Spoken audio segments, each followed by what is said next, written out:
Hi folks, it's John from Real Talk. Thanks for joining me today with another episode of the Approachable Support at Home series. I hope you and your families are staying safe and healthy, what with COVID and all of the disruption that it's bringing. Today's episode is going to be a bit of a shorter episode. We're going to be talking about the United Nations Convention on the Rights of People with Disabilities. More specifically, we're going to be talking about what the convention guarantees in terms of the sexual and reproductive rights of people with disabilities. I would like to give a little bit of a content notification for this particular episode. In this episode, we are going to be discussing the history of institutionalization of people with diverse abilities, and we're also going to be talking about instances in which people were institutionalized against their will. So just with that content notification right off the top, let's dive into this convention and what it talks about and how it's relevant maybe for our practice today as professional supporters or to our relationships with folks in our family or our friends who may be folks with diverse abilities. So this convention was adopted by the United Nations in 2006. And it guarantees people with diverse abilities equal access to public spaces, equal access to opportunities for employment, equal access to participation in public life, but it also guarantees the sexual and reproductive rights of people with diverse abilities. It's significant to note that this is the first time that any United Nations convention had ever made explicit reference to any group of people's reproductive and sexual rights. These rights were outlined in Article 23 of the Convention, so let's have a look at what it says.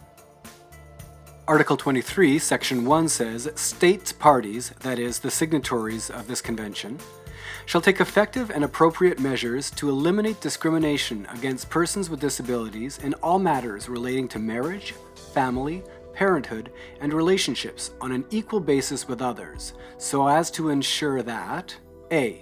The right of all persons with disabilities who are of marriageable age to marry and to found a family on the basis of free and full consent of the intending spouses is recognized." So what this says essentially is that people with diverse abilities who are of a legal age to marry have a legal right to marry, so long as the people in that marriage consent to being in the marriage.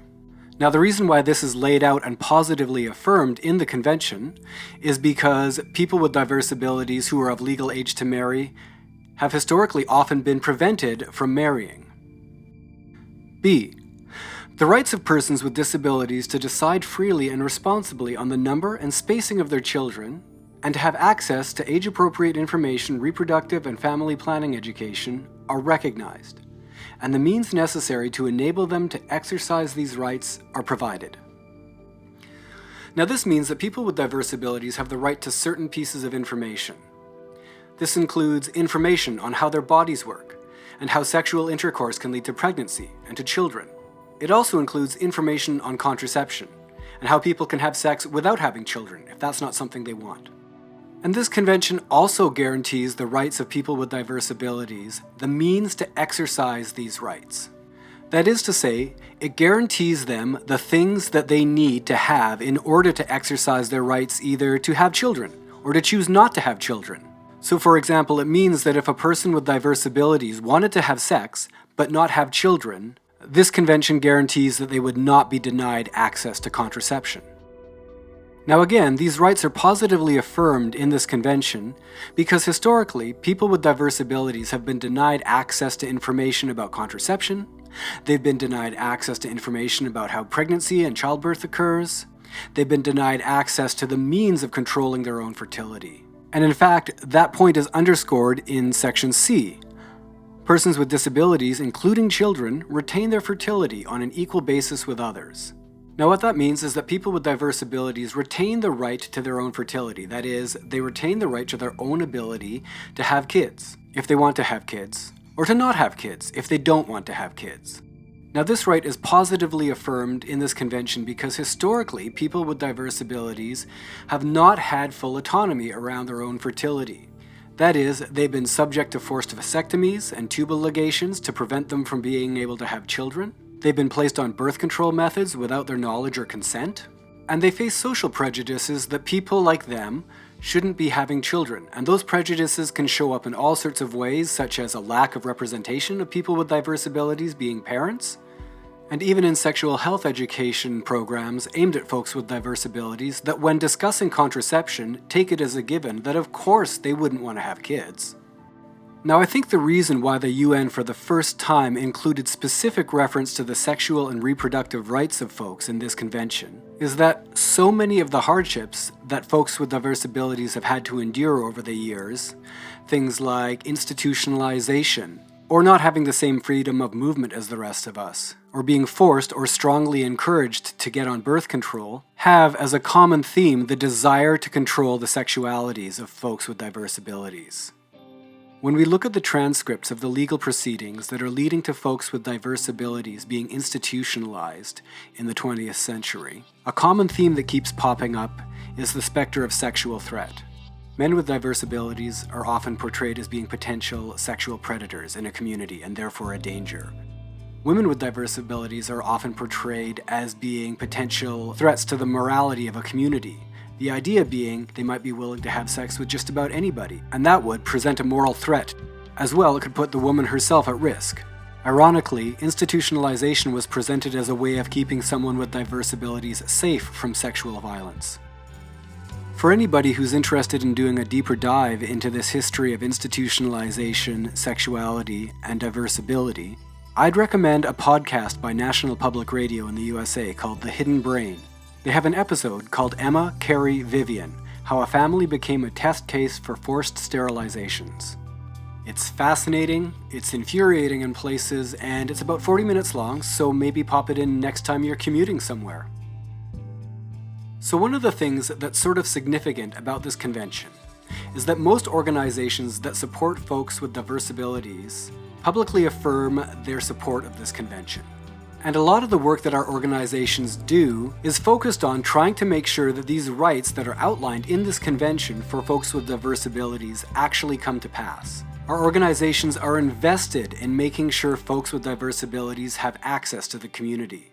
They're invested in making sure that folks with diverse abilities have meaningful access to employment opportunities, and housing, and political participation.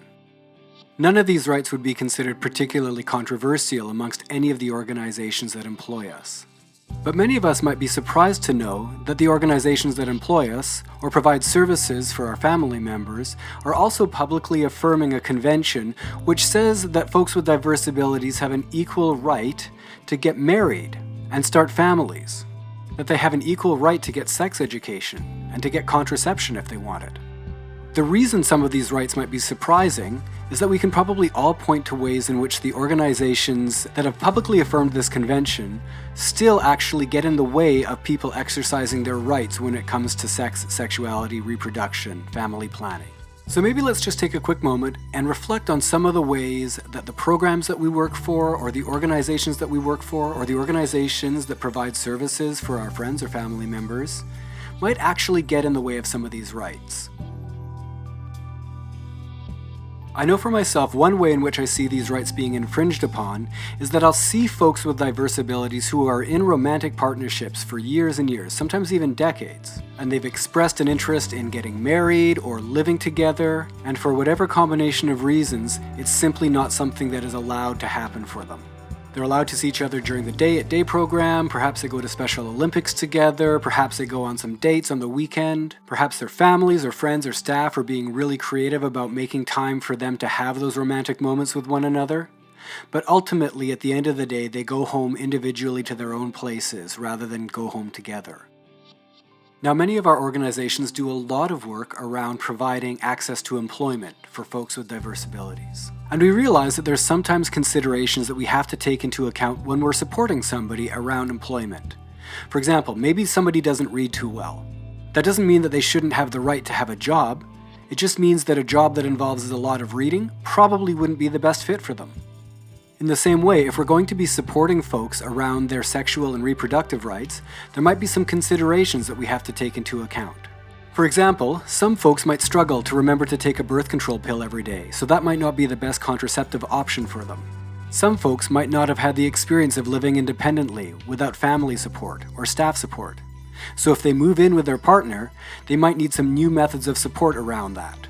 But the fact that some people might need these considerations doesn't mean they shouldn't have the right to reproductive autonomy, or to autonomy around having a family and living with their partner. Really, it's on us as family members, as friends, and as professional staff to figure out how we can enable these rights in the same way that we're figuring out how we can enable people's rights to have jobs if they want them. That's it for today. Thanks for tuning in, and we'll be back next week with another episode of Approachable Support at Home. Until then, I hope you and your family stay safe and healthy, and we will catch you next week. Bye-bye.